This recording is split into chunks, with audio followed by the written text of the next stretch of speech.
The Bugatti Chiron costs $3 million. The upcoming Tourbillon costs $4.6 million. For decades, Bugatti has represented the absolute pinnacle of automotive luxury, cars so exclusive, so technically extraordinary, that their price tags felt almost beside the point. But something has changed.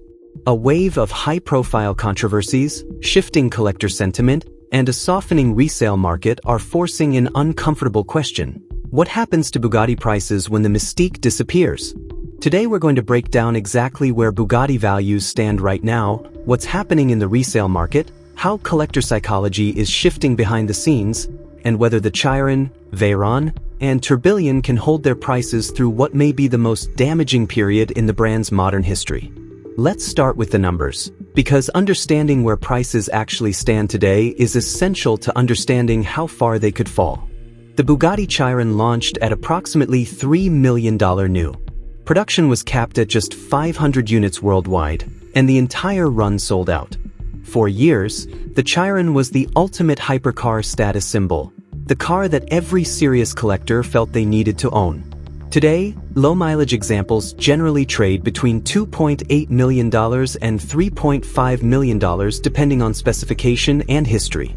Special variants command serious premiums on top of that.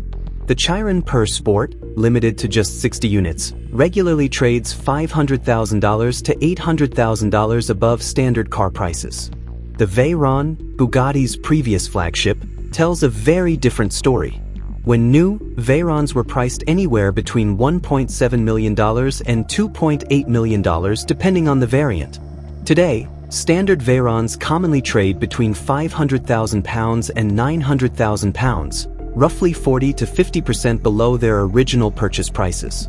Even the more desirable Grand Sport Vitesse and Super Sport models have depreciated significantly, trading in the range of £1.2 million to £1.8 million despite their original price tags and rarity. Then there's the Tourbillon, Bugatti's upcoming successor to the Chiron, priced at approximately $4.6 million. Limited to just 250 units and reportedly already sold out to existing customers and collectors. On the surface, everything looks healthy for the brand. But once you look beneath the headline numbers, the picture becomes far less reassuring. More importantly, some of these cars aren't moving quickly.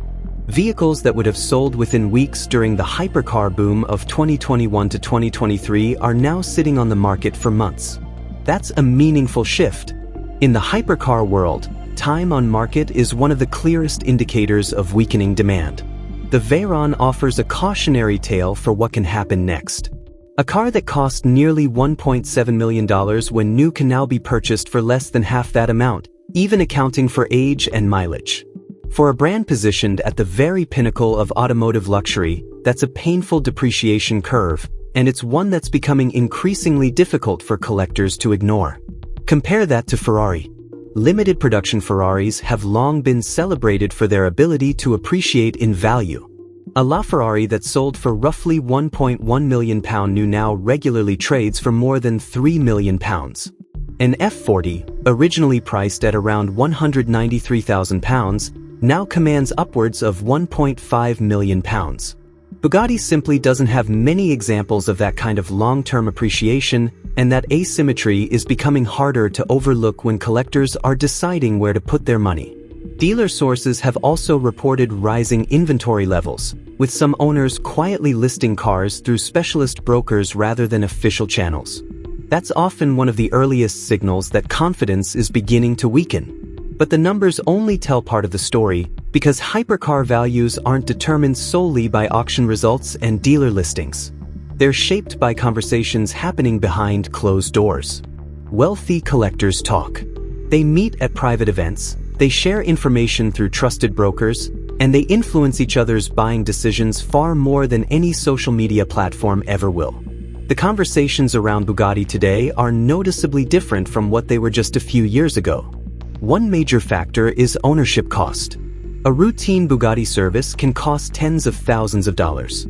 A set of new tires can exceed $40,000. Even relatively straightforward replacement parts often come with eye-watering bills. For collectors who already own multiple hypercars, the ownership equation is increasingly difficult to justify, especially when competing brands offer similar levels of excitement and exclusivity with fewer headaches. A Pagani Huayra, a Koenigsegg Jesko, a Gordon Murray T.50. Many serious collectors increasingly view these alternatives as offering greater exclusivity and stronger long-term appeal than a Bugatti. And that's beginning to affect Bugatti's position in the collector hierarchy. For years, a Bugatti was considered a near-mandatory addition to any elite collection. Today, that status no longer feels guaranteed. Now let's talk about demand, because this is where the picture becomes particularly important. During the Chiron's peak years, buyers paid enormous premiums simply for the opportunity to secure an allocation. The right to buy one became valuable in itself, sometimes commanding six-figure premiums on the secondary market before a car had even been built. That dynamic has largely evaporated. Reports from specialist dealers suggest that some tourbillon allocations are already being transferred between buyers, something that would have been almost unthinkable during Bugatti's strongest years. The secondary market for Chiron allocations, which once commanded those six-figure premiums, has cooled dramatically. When buyers stop paying extra just for access, it often signals that exclusivity is losing its grip. International demand is also evolving in ways that deserve attention. Traditional European and American collectors appear more selective than before. Meanwhile, Bugatti has become increasingly dependent on buyers from newer, fast-growing markets. Those customers often prioritize prestige and performance over heritage and brand history, and if another manufacturer becomes more desirable, their loyalty can shift quickly. This brings us to the controversies, not because they created these problems, but because they accelerated concerns that were already building beneath the surface. It started with Matt Armstrong's Bugatti videos. Armstrong documented components inside the Chiron that were shared with mainstream Volkswagen Group vehicles, parts that buyers paying $3 million had every reason to believe were uniquely engineered for Bugatti. Whether those components affect reliability or performance is largely beside the point. The perception that a multi-million-dollar hypercar shares DNA with a mass-market group vehicle is damaging when your entire business model is built on the idea of absolute exclusivity. Then came Mark McCann's experience. His widely publicized difficulties getting his Bugatti properly repaired became a symbol of a service model that critics increasingly describe as excessively restrictive and prohibitively expensive.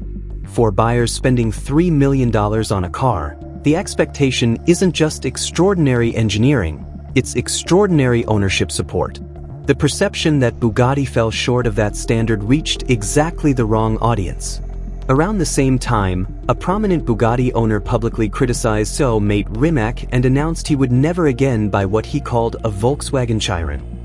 Whether that characterization is fair or not is almost irrelevant. Those words traveled fast through the circles of ultra-wealthy collectors who make up Bugatti's core customer base. Then Ferrari stepped in to personally assist Matt Armstrong with his Ferrari 296 GTB, while Bugatti continued receiving criticism for its own handling of his situation. The contrast was impossible to ignore. One brand looked generous, engaged, and confident. The other looked defensive. When you're selling multi-million-dollar cars, perception can be as important as the product itself. None of these events alone would be enough to derail a brand as established as Bugatti. But together, landing within a relatively short window of time, against a backdrop of already softening resale values and rising inventory levels, the cumulative effect is significant. So what happens next? The Chiron faces a straightforward but uncomfortable challenge. There are now hundreds of these cars in existence, and maintaining strong values requires a steady stream of confident, enthusiastic buyers. If sentiment continues to weaken, standard Chirons could face meaningful downward pressure over the next 2 to 3 years. Rare variants, the Per Sport, the Super Sport, the Devo, should hold up considerably better thanks to their genuinely limited production numbers. But even those aren't entirely insulated from a broader shift in collector confidence. The Veyron is in a different position. Many analysts and dealers believe standard Veyrons have already experienced most of their depreciation. There may not be much further to fall. The rarest examples, a Super Sport, a Sang Noir, a one-off special edition, will likely remain desirable among a small group of dedicated collectors. But expectations of dramatic value growth appear increasingly unrealistic, particularly as ownership costs continue to discourage casual buyers. The Tourbillon presents the most complex picture. It's sold out, it's priced at $4.6 million, and on paper it looks like a success. But sold out doesn't necessarily mean the allocations are sitting with committed, long-term owners. If those spots continue to be transferred on the secondary market at flat or discounted prices, it would signal that even Bugatti's newest flagship is struggling to generate the kind of buyer enthusiasm that protects long-term values. What Bugatti needs right now isn't a new model or a faster lap time. It needs to rebuild trust with existing owners, with the collector community, and with the wider audience of prospective buyers who are watching how the brand responds to criticism. A brand at this price point lives or dies on confidence, and right now, that confidence is being tested. The cars are extraordinary. The engineering is remarkable. But in the hypercar world, perception is everything. And Bugatti's perception problem is the most serious challenge the brand has faced in years.